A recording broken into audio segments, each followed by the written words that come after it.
The last time West Ham graced the Old Trafford turf, it was a 2-0 victory at the back end of last season in what was part of a historic double over the Red Devils. Can West Ham replicate anything of the sort? That's what we're here to discuss as Manchester United host the Hammers tomorrow evening. And I have two amazing guests. See, I'm a man of compliments tonight. Two amazing guests here. Unfortunately, they couldn't make it. So Gary and Mike Hey, are with me. How are you, gents? very good, Great. thanks. Yeah. Jolly good. Jolly good. Before we go any further tonight, I think it's probably fair and right we pay our respects to a legend that we lost on Sunday morning. Gary, yeah, should we just pay our respects to Mr. Billy Bonds Yeah, first I of all? mean, probably the same as Mike. When I'm obviously a lot of DJ, but when I was growing up, he was definitely my hero. He's such a great player. Lived the FA Cup. I saw his last ever game down at the Dell at Southampton, and then he took over as manager, and he was always very honest, very upfront. I got just huge respect for the guy. Huge respect for the guy. You know, he always left his heart out on the pitch, wholehearted. You know, I don't know why he didn't get an England cap, but it didn't work out. But but I was really surprised that he went. He looked like last time we saw him when I was at the ground for the Billy Bonds naming ceremony. He looked like he still played then. You know, he looked a great Nick. So yeah, true loss to West Ham faithful. Absolutely. Sad news. I saw you on Sunday, Mike, and it was sad as the news sort of filtered through. Yeah, very, mate. I mean, one of my all-time heroes, really, like Gary. People talk about the West Ham way. Well, that Billy Bonds summed that up for me. That is the West Ham way. Yep. You know, 799 appearances. Gary said he didn't get an England cap. He's probably got to be the best player that never had an England cap. He was on the bench. I remember once Ron Greenwood, of all people, was England manager and he didn't bring him on. You know, he did deserve that. But, I mean, gave everything he had, every single game.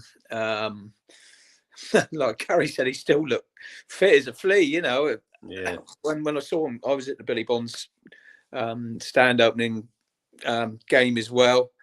Yeah, had to be there. I mean, him in that iconic away shirt. I'll always have pictures of that in my head.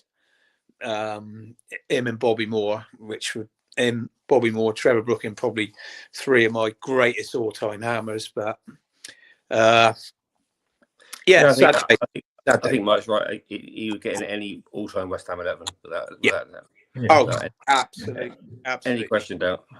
No doubt about that. He was, like I said, every game, you know, he never left anything out there. He just give everything he had, you know. And do we need a player like that now? Yeah, we Absolutely. I mean, 799 games for the club, the longevity and the class through playing and management. And Jay, he won Hammer of the Year in 1987 when he was 40. Yeah. And when he was 41, was he 41 his last game? Yeah, took over as manager and he was still first in every cross country. Legend. What a man. And I'm sure the away contingent at Old Trafford tomorrow night will mark his name well. And of course, a couple of weeks' time, there will be a full and extensive tribute to the legend at the Villa home game in a couple of weekends' time. What would the great man want to see from West Ham tomorrow night? He'd want to see a bit of fight. He'd want to see us have a go, all of which we didn't do on Sunday, Gary. Something has got to change if we're going to pick something up like I said to you off air, Jay, unfortunately we played Liverpool rather than the 11 players on the pitch. And everything we said they should do, like attack them from the start, we didn't. We just, as you said, we gave far too much respect. You could see they're visibly gaining in confidence as the game went on. And if they're confident, let's be honest, they're a miles better team than we are. So we have to, our only chance was to attack them and we chose not to. So, you know, we got what we deserved, I'm afraid, which was nothing. Absolutely. It was really frustrating. I mean, you could sense it around the ground, Mike. It was just like sort of bang your head against the wall stuff, wasn't it? Well, I think we looked like we're just playing for a 0-0 draw. And Gary saying we're playing the name, not the team. They were so get at board. It's unbelievable. That Canati, we moan about Moan might about be who, Mike's Jake? phones. Moan about who's it we moan about? Is it Kilman? Is it Mavropanos? Or is it Tadibo? Let's find out when he comes back. Oh, where's he gone? Is St. it? Peter's, his phone died, or I don't know. We where's moan he about. gone? What do you think about Kilman Okay, being dropped? we will try and re-establish our connection with Mike. He might just appear. I'm really scared now. I'm just going to go from blank, just Mike's face in any second, and like I've got no idea what's going on. But anyway, what did you think about Kilman being dropped, Jake? oh, here he's right. We've got you twice now. We've got a black screen, and then we've got you. I think the black screen's better actually. We'll just Is it? Oh yeah, leave that. No, that was. I had a phone call. I think. Oh, Sorry, dear. Mike. We're in suspenders. You Yeah. said we moan about Canate. We saw Canate. I We moan said, about. honestly, I said Mavropanos is bad for us sometimes, but he was as bad. He was as bad, honestly. He was poor. I mean, how that was never a foul right in front of us in the first half when Doof was going to go by him, and he just ridiculous. basically shoved him on the floor with both hands. That, didn't he? Yeah. I mean, the Liverpool players even stopped. It was an obvious foul. Everyone in the place could see that was a foul, except the bloke in black. And no, I'm not blaming the ref because we were poor. We should have went for him, but the referee was terrible. He was terrible. Absolutely. So biased, it was unbelievable. Some of those stupid decisions. Sometimes a game hangs on things like that. Doof was round him. You never know. He'd have stuck it in the middle. We could have scored. Yeah. You just don't know. You know, sometimes games hang on moments like that. And okay, yeah, we didn't deserve to win full stop. But maybe, it could have swung our way if those couple of things had happened. And I mean, they got wound up, I think, our players. And obviously, Paquetá, he's got no excuses. That was a pathetic sending off. But you could see that they were just getting wound up with some of those stupid decisions, like Magassa getting booked for that challenge. Absolutely. Yeah, I agree. I agree. Paquetá was stupid, but I've never seen that happen before in a Premier League game. Two yellow cards so quickly. Fernandes should be sent off every week in that case. Absolutely. Yeah. I mean, you could see it coming a mile off. He just wouldn't let it go. We'll come on to Paquetá and the implications of that a little bit more later on. Now, look at this. This is a bit harsh. Has Mike retired? That's not even me, right? If I said something like that, I get pelters, right? How dare you? How dare you suggest Mike is anywhere near retirement age? Look at him. He's I'm past mid to late retirement age, mate. I'm past the old retirement age. Oh yeah, but was the old retirement age back in your day about 45 or 29? I think. Yeah, 29. Oh, okay. Allison had the easiest game of his life. Didn't do nothing. I mean, we didn't even lay a glove on him. It was pathetic. No. So we now need to move this on to another big name, and we cannot show them respect. We beat them away last year. We beat them at home last year in Manchester United. Now, I spoke to a Man United fan about an hour ago on here, and they seem a little bit positive. They seem a little bit more buoyant than they normally are, and looking very much confident for 3 points now. And Buemo, Cunha, they've actually made some decent signings for once. Gone are the days of them signing any Tom, Dick and Harry they can find. There's a couple of decent players that they've acquired there. So they have their threat, but I think the trademark and the guidebook was laid out by a certain Mr. David Moyes last Monday, who went there, parked the bus, nicked a goal, frustrated them, and took away all 3 points. And that is fully what I'm expecting Nuno to do tomorrow night, Gary. Yeah, I mean, I'm not too worried about that going forward. Cunha's still injured? I think he is, isn't he? I think he's 50-50. Xerxes is one of the worst forwards I've ever seen in the Premier League. So he's awful. And then the other guy. Who would you rather have, Xerxes or Fulkrug? Jesus, Fulkrug probably. Xerxes is awful. And Seska, the other guy they bought for 155 million, whatever it was, he's awful. He's just as bad. So, we've got nothing to fear. Fernandes is a good player. Bruno's a good player. But he mows all the time. I think if we tweak our lineup a little bit, be a bit more positive, I think we've got a chance. But we have to be positive. We weren't at all on Sunday.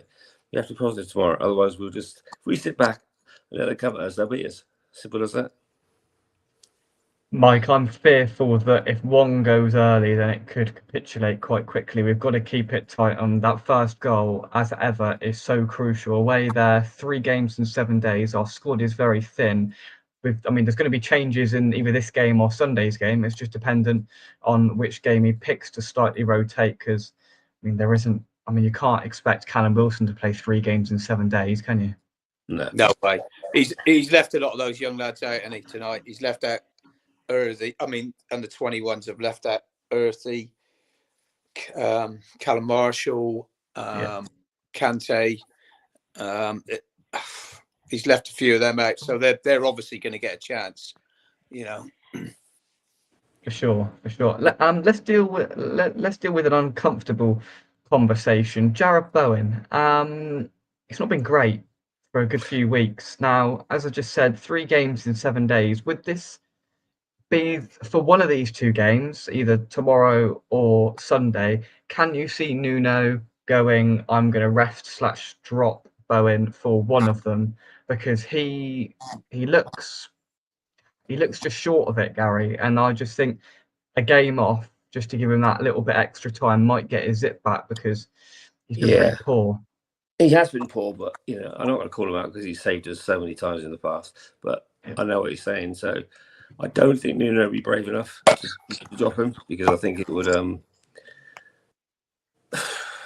don't know. I'm not sure how Jarrod would feel about that. I don't think he'd take it well, and he might put him for transfer if that happened. I hope not, but I would leave him in, because he also can score a goal, which a lot of many other players can do.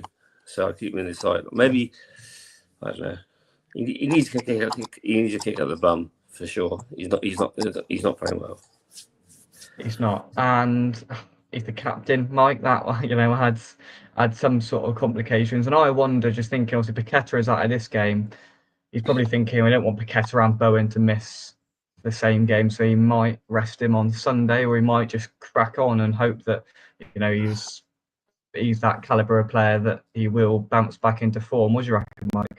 To be fair, he probably does need a rest, but we can't afford to give him a rest. I'm not going to knock Bowen, because he saved us so many times. He won us a trophy. Everyone has doesn't matter who you are, everyone has a little bad run of form. You've seen it at Liverpool, haven't you? Look at Salah this year. I mean, he's just been non-existent for him. I mean, it happens. I just hope, he gets a bit of confidence back. He didn't even want to take the full-back on in the end, did he? No. On Sunday, he didn't even want to take him on, because he had a good game on him, to be fair. Of all the Liverpool players, I thought he had a decent game. You just got to keep him in there, because he's likely to get us that goal. And there's not many others that you can. I was going to say, who are we going to bring on? Because, I mean, it came into my mind because Arsenal have dropped Saka tonight. It hasn't been great in recent weeks, but it's all well and good when you've got a £50 million player to come off the bench to replace him. We have Andy Irving on the bench to come off and replace him. So yeah, it's a tough one to manage and juggle, and Nuno will be, he'll be alive and aware to that he hasn't got a lot there if he wants to rotate and rest. And he might just have to try and soldier on. But yeah, I don't know. It's going to be a tough one. Lucas Paqueta, a just complete farce on Sunday. And listen, he hasn't been great. Let's be honest. He hasn't been great. So, first of all, Gary, is he a miss? Because I'm not entirely sure he is, and he has been this season, because he's just been poor. But it's just, not a good look, is it? He's been poor so often, Jake. Then I just think we should, in the January window, take some money for him. That's what I would do personally. I think he's been poor so often. The problem we've got, as Mike and you just said, we've got no one to come and replace him. We've literally got nobody else. Somerville, for some reason now, he's always injured. I don't know what the hell's the matter with him, but he seems to be injured all the time. And we've literally got nobody else, so he has to play, because on that 1 game in 10 he is good. He's very good, but the other 9 he's completely hopeless. So we need to sell him, get some money for him, get somebody in a bit more consistent that's going to do something with the ball, rather than Lucas, who gives the ball way too often, throws stuff on the floor too often, for my liking. Yeah, I mean, I'm just out of ideas to defend him, Mike. To be honest, I can't anymore. Yeah, I mean, what he did on Sunday was ridiculous. He can use the mental health thing, because I think it's been pathetic how he's been treated by the FA. That Definitely. dragged on so long. I think that was really poor by the FA. And yeah, let's face it, that's a few times I've seen him do that. But he was almost just asking to be sent off. He was, yeah. But I think someone should have stepped in and just dragged him out of the way.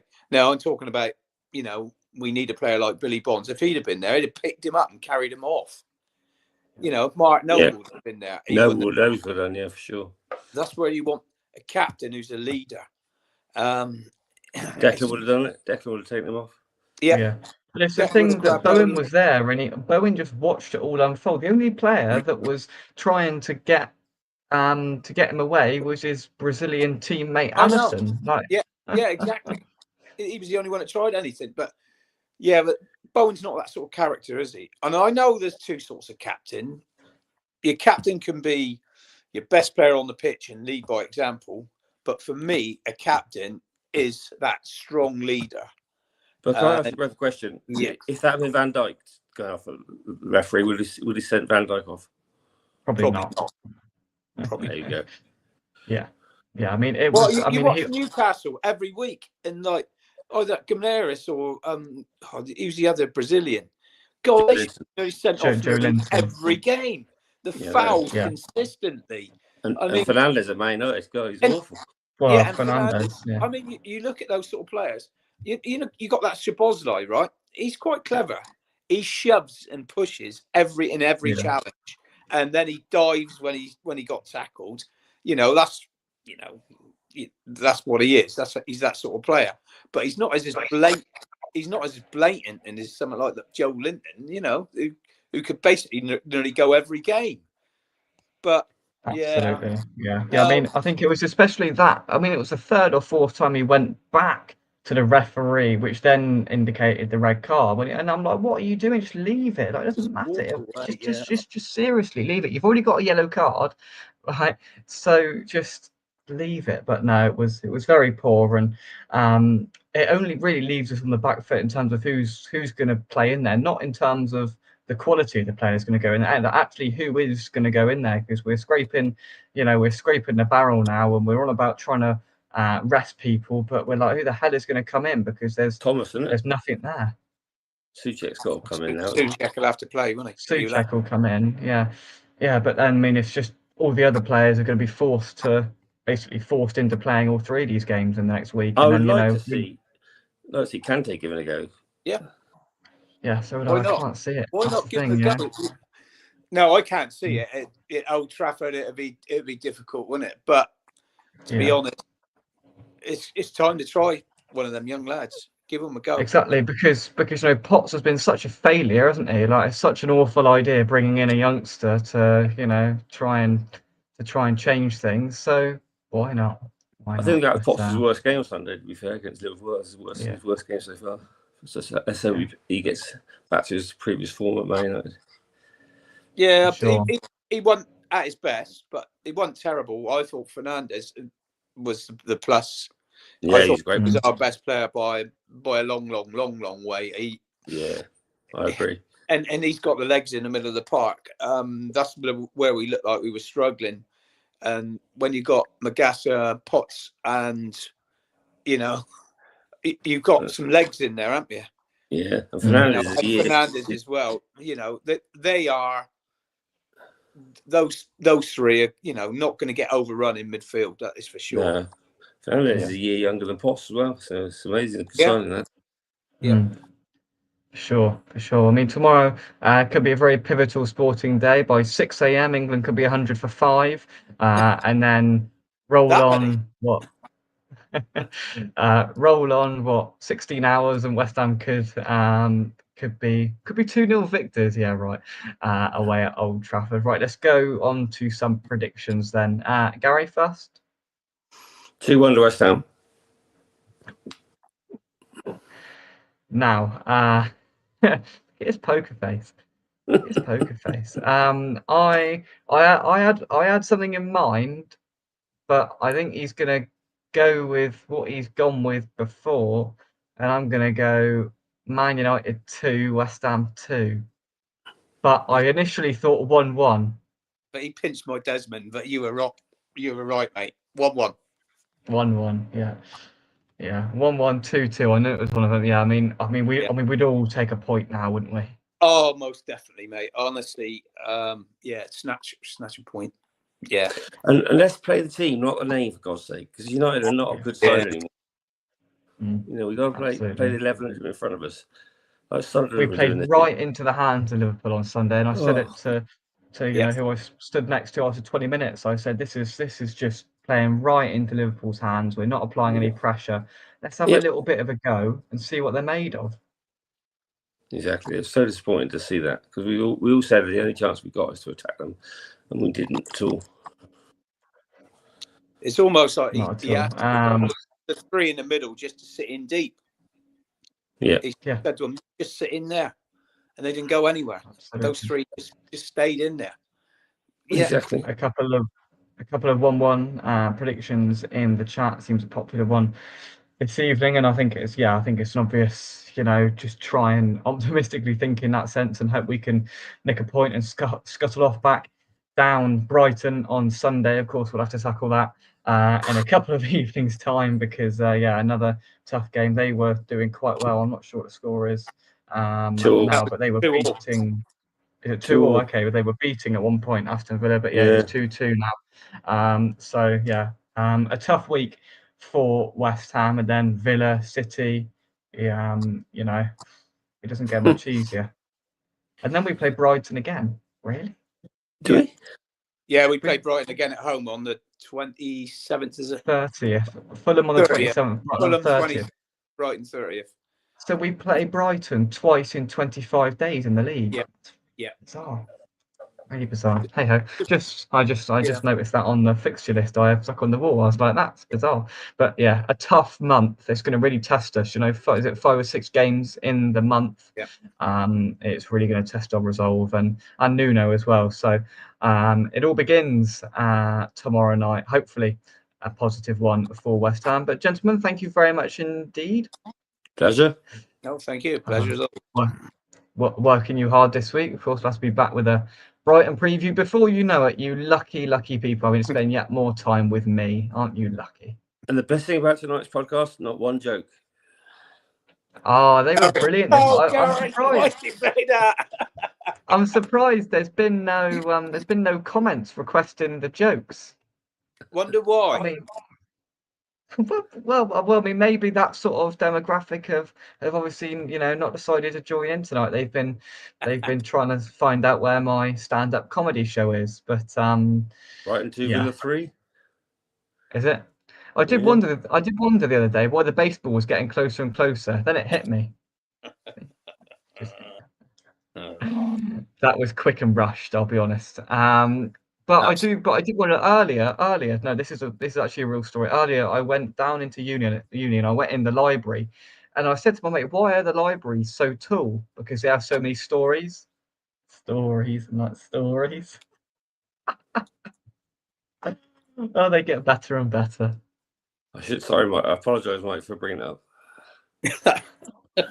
Yeah, but that one's good. Like stories in a book and like leveled stories. Like, don't you think that's Mike's having to take a drink? He's basically crying with laughter.